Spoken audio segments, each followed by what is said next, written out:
en este segundo bloque de MB Noticias vamos a hablar de ópera, pero una ópera muy especial. Se llama Eje, es una ópera ballet inclusiva y estamos recibiendo a quienes la escribieron, tanto como texto como musicalmente. Y estamos recibiendo con muchísimo gusto a Alicia Dogliotti, bueno, actriz también de reconocida trayectoria, ya has venido por acá, y Maya Steinberg, que bueno, se ha hecho cargo de la música recién llegadita de Europa para venir al estreno, que es el 12 de julio, ¿no? Exacto. ¿Cómo andan? ¿Cómo se está preparando este estreno de una obra que es muy especial, además? Sí. Cuenten cómo surge esta obra. ¿Cómo surge la historia? Bueno, en el año 2015... No, bueno, viste que tenía que entrar. En 2015 yo convoqué a Maya para que realizara la música de una obra infantil que estábamos dando en el Solís en ese momento. Y bueno, y ahí nos conocimos. Maya era realmente una casi niña de 20 años, pero de un talento increíble. Y bueno, a partir de ahí, ella me convoca a mí para empezar a pensar en una ópera, que la pensamos, la escribimos y ella la compuso todo en esos meses. Sí, era en base porque había visto una convocatoria. No me acuerdo si era Ibermúsica o Iberescenas, sí, que estaban buscando un dúo de libretista-compositor y como habíamos trabajado con Alicia, había sido una experiencia muy grata. Dije, bueno, intentemos hacer esto. Bien, y después es un desafío, no digo doble, triple, pero bueno, hacer en este caso eje inclusivo, tiene otros desafíos, siendo que además la ópera es uno de los, digamos, de una de las presentaciones artísticas más complejas, porque tiene baile, canto, tiene todo, actuación. ¿Cómo fue ese proceso? La complejidad de esta, no sé si llamarlo complejidad o característica que la hace bastante única, es que aquí tenés un elenco que canta y un elenco que baila. Y que en realidad no es una ópera tradicional donde los actores son los propios cantantes, ¿verdad?, que interpretan los personajes. Aquí uno es el alma del otro, son como espejos, los podés identificar claramente en la escena, y los bailarines le prestan el cuerpo a los cantantes y los cantantes le dan la voz a los bailarines. Entonces hay un diálogo corporal, vocal, muy interesante, que es lo que hace bastante única a esta obra. Y bueno, y obviamente también la participación de un ballet con bailarines en silla de ruedas. ¿Cómo fue la selección? ¿Quiénes están participando de esta obra? Y bueno, porque además me imagino que va a haber un trabajo de técnica vocal para quienes participen. ¿Cómo ha sido ese trabajo? Bueno, lo vocal, diríamos, está a cargo de Bruno Yenta, que él convocó a los cantantes, se hizo una selección importante. Hicimos una audición también. Donde participó Maya también por Zoom. Por Zoom. Pero bueno, se hizo un casting y se trabajó de esa forma. Y luego las directoras de coreografía, que son Claudia Pisani y Lucía Videgain, también convocaron a un cuerpo de baile, porque, bueno, Lucía es especialista en danza con discapacidades, entonces convocó a una bailarina y a un bailarín que trabajan con ellas hace muchos años, y después el resto del elenco es todo un elenco, el de baile, ¿no?, que trabaja o como docentes o en cooperación con cuerpos de baile con discapacidades. Claro.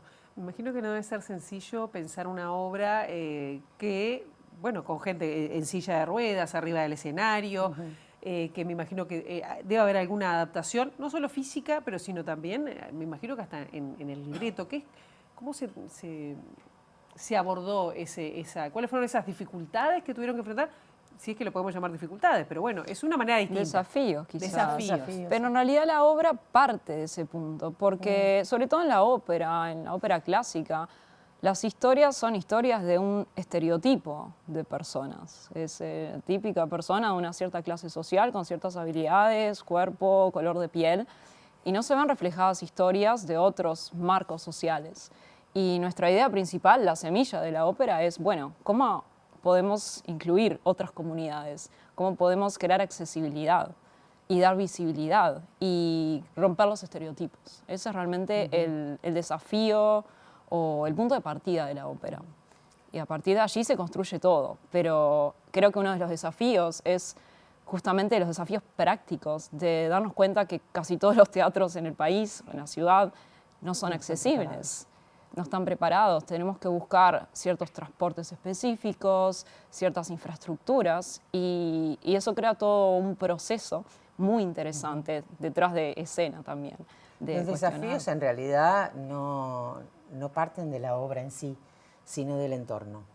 Sí. Los problemas han sido siempre del entorno, o fue la pandemia, o fue que no había apoyos económicos, porque esto es independiente, acá no vino un productor ni ninguna fundación a decir te pongo el dinero. Tampoco. Aquí nosotros nos presentamos a un llamado de Fonamco Fonte, ha sido todo parte de la remada, como la hacemos en teatro habitualmente. Y también rompemos estereotipos estéticos también, porque aquí no hay una unidad corporal de mujeres flacas de la misma edad, de la misma altura y con el mismo moño, no, todo lo contrario. Entonces también hay una cuestión de inclusión de todas las poblaciones que existen y pueblan nuestras artes, no esa cosa que unifica y es homogéneo, ¿verdad? Claro, ¿cómo fue la participación de ellos, no? Porque me imagino que de ellos y de ellas subirse al escenario y representar, bueno, una ópera con todo lo que eso significa, ¿no? ¿Cómo ha sido? Están muy conmovidos, ¿Sí? están muy emocionados. Están emocionados, están conmovidos, terminan los ensayos con una sonrisa. Digo, hay una cosa buena. Hay muy una comunitaria, cosa se está creando una comunidad muy hermosa alrededor del proyecto. Y también lo que decías de la diversidad, más allá del cuerpo de baile, también en el cuerpo musical, porque el coro no es un coro profesional que viene de un teatro establecido, son personas que realmente ponen su energía, hay gente más profesional, hay gente que son egresados o están estudiando en la Escuela Universitaria de Música, en la ENAL, otros que simplemente cantan porque tienen la pasión de cantar y están súper bienvenidos y súper, como decimos, fit en el proyecto, como que encajan súper bien con los personajes, poniendo su energía. Entonces tenemos un coro súper diverso también. Después, entre medio de los ensayos, se ponen a cantar samba, Charly García. Claro, hay una cosa comunitaria que es hay hermosa. uruguayos y extranjeros también, Sí. eso es importante. Digo, no es sola una cosa homogénea, decir, bueno, y todo el corito uruguayo, no. Es más, una de las primeras figuras es una extranjera. Digo, ¿y cómo fue la selección de las personas? ¿Cómo llegan las personas a integrarse a este...? Convocatorias. ¿Convocatorias abiertas? Sí, ¿O fue por convocatorias. organizaciones? Sí, por convocatorias. Sí. ¿Y cuántas personas arriba del escenario? 30 y algo, sí, porque están los pianistas. Sí. Y la historia tiene que ver, me decía, la historia tiene que ver con el tema de inclusión. No va a ser una historia clásica de ópera, porque todas las historias... es la historia toda la ópera tiene una historia, ¿no? Es otra cosa también interesante, porque es la historia de una bailarina, o sea que es una historia de ellas mismas.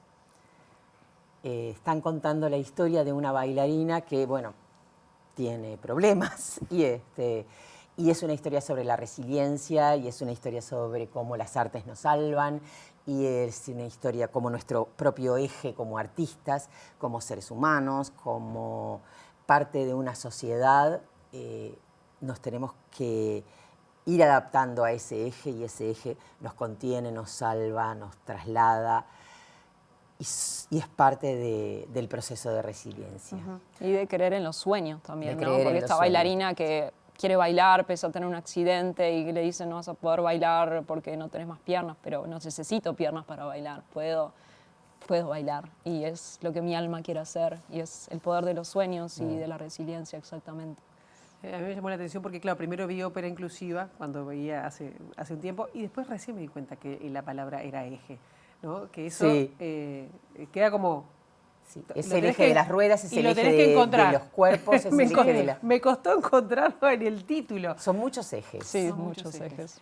Contentas entonces y Muy, con mucha energía, me imagino, para el 12 de julio que empieza la primera función. Se levanta el telón. Vamos, del 12 al 15, no, son 4 días seguidos y hay 2 funciones por día.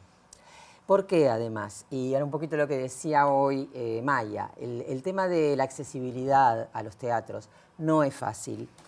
De los artistas a los camarines y de los camarines al escenario tampoco, o sea que hay muy poquitas salas, tenemos 2 o 3 salas en todo Montevideo, en todo el país, que pueden ofrecer esa tranquilidad, diríamos, esa accesibilidad. Pero también hay una cosa que es real. Quienes tienen problemas de discapacidades motrices, muchas veces también tienen problemas en sus horarios, en cómo se mueven, en cómo vuelvo a casa. Claro. Entonces, optamos por tener 2 funciones, una más temprano, a las 7 de la tarde, para que el retorno no sea tan tarde a las casas y más en invierno, y que tengan locomoción pública, porque no hay taxis, pero sí hay algunos ómnibus que los pueden trasladar. Entonces, eso no es menor y eso es algo que también hemos ido aprendiendo, ¿no? Y cómo esta ópera nos ha enseñado a nosotros a ver y que nosotros ayudemos también a visibilizar esas carencias y ausencias que tenemos, que no son solo rampas en las esquinas, ¿no? Claro. Yo les agradezco muchísimo a las dos, el 2 entonces en la Sala Balso y bueno, y ahora las invito porque está llegando el presidente Orsi allí a recibir este contingente de cascos azules que viene del Congo. Gracias. Muchas gracias.